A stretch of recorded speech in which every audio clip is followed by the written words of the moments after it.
Après 4 essais, la ville de Montréal est devenue la première ville canadienne à accueillir les Jeux olympiques d'été en 1976. The results of the voting, ladies and gentlemen, were Montreal 41 votes, Moscow 28 votes, and 1 blank vote.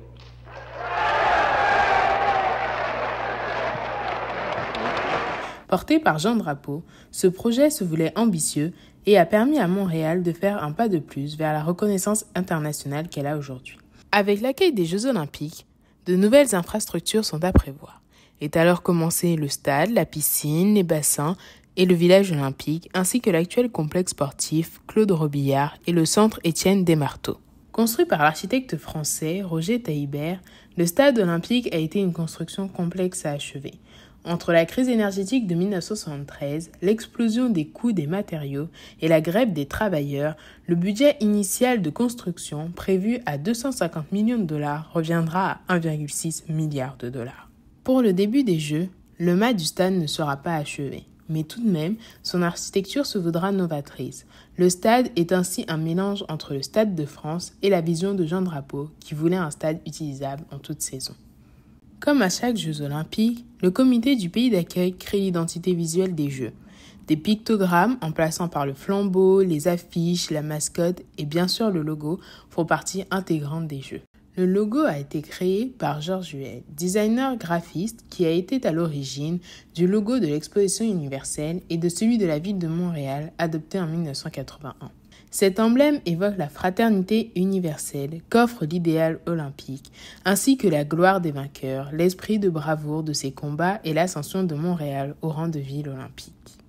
Ce dernier était composé des 5 anneaux olympiques, surmontés du podium olympique, qui représente également la lettre M pour Montréal, et en son centre, la piste d'athlétisme, qui est le sport phare des JO d'été. À l'approche de l'ouverture des Jeux, un nouvel enjeu se dresse face au comité organisateur. Les pays africains avaient laissé entendre que si la Nouvelle-Zélande, qui avait participé dans des matchs de rugby, je crois, en Afrique du Sud, participait aux Jeux, les pays africains voulaient que la Nouvelle-Zélande soit exclue des Jeux. Évidemment, la Nouvelle-Zélande n'a pas été exclue des Jeux. Et les pays africains qui sont arrivés ici dans les jours, quelques jours avant le début des Jeux, et qui se sont tous installés au village olympique, ont annoncé leur départ avant la cérémonie d'ouverture. Si l'homme noir n'est pas respecté dans toute la ligne de la vie, mais qu'est-ce que ça nous rapporte à nous de gagner des médailles si demain, quand nous avons fini de gagner les médailles, on ne nous respecte pas au même titre que les autres hommes? Une trentaine de pays quitteront donc Montréal à la dernière minute pour dénoncer le régime de l'apartheid en Afrique du Sud. Moi, je dois vous dire, il n'y a personne qui y croyait. Et d'autant plus que tout le monde est arrivé.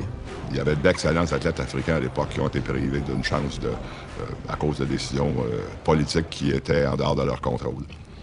Et quand on a vu ces athlètes qui étaient forcés de se retirer des Jeux, rentrer dans leur pays, après avoir eu des entraînements pendant des années, la plupart étaient en pleurs, leur rêve était terminé en dedans de quelques minutes. Ça a été très, très, très frustrant. Et pour nous, au niveau de l'organisation, évidemment, ça a créé des problèmes majeurs, parce qu'au bout de la ligne, on a dû annuler 21 épreuves en tout. Il fallait, entre autres, rembourser au-dessus de 100 000 billets qui étaient déjà vendus pour des épreuves qui n'avaient pas lieu. Proclamée par la reine Élisabeth II, après plusieurs mois de préparation, les Jeux olympiques peuvent enfin commencer. La flamme illumine le stade, les participants sont présents, les pigeons sont lancés, le drapeau officiel présenté par le maire Jean Drapeau, puis hissé sur son mât. Toute cette cérémonie n'aurait pas été complète sans la présence de la troupe des Sortilèges pour partager un moment de folklore québécois avec le monde. Oui, parce que le groupe qu'on verra à l'œuvre, ce sont les Sortilèges. Voilà, on y est. Auprès de ma blonde, Marianne Savato-Moulin et leur île des 5 jumelles.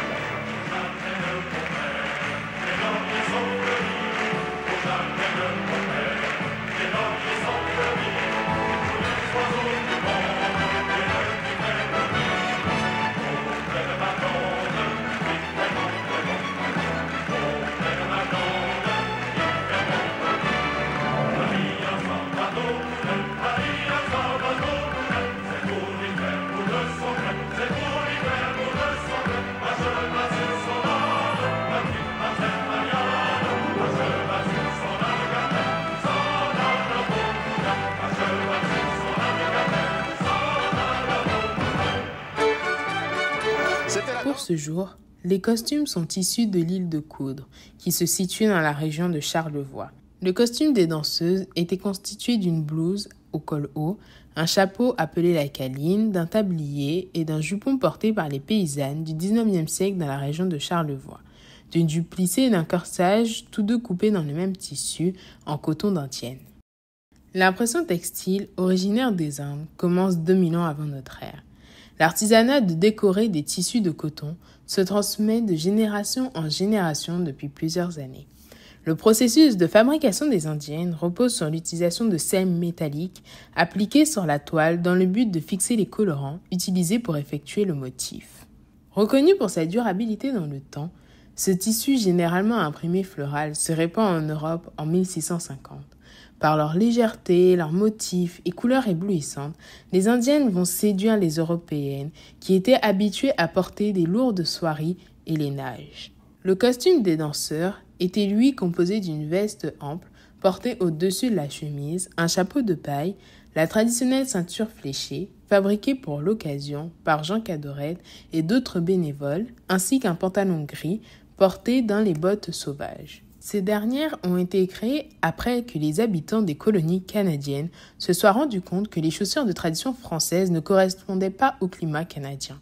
Ils ont alors adopté la version hivernale des mocassins amérindiens, très adaptés pour les raquettes. Cependant, les chaussures arrivant au niveau de la cheville, la neige continue à se faufiler. Ainsi, par la suite, les Canadiens décident d'ajouter aux mocassins une bande de cuir allant jusqu'aux genoux, qui sont devenues des bottes sauvages. Confectionnées 2 fois par an, ces bottes ont peu à peu disparu des ménages canadiens au profit du caoutchouc plus résistant et moins cher. Les Jeux olympiques de Montréal ont compté 198 événements sportifs représentant 23 disciplines olympiques différentes. Pour la première fois lors de ces JO, les femmes ont pu concourir dans les épreuves de basketball, handball et d'aviron.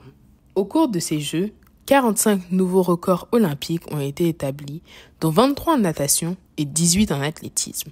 Parmi ces records, nous retenons celui de la gymnaste roumaine Nadia Comaneci qui obtient 7 fois au cours des Jeux la note parfaite de 10.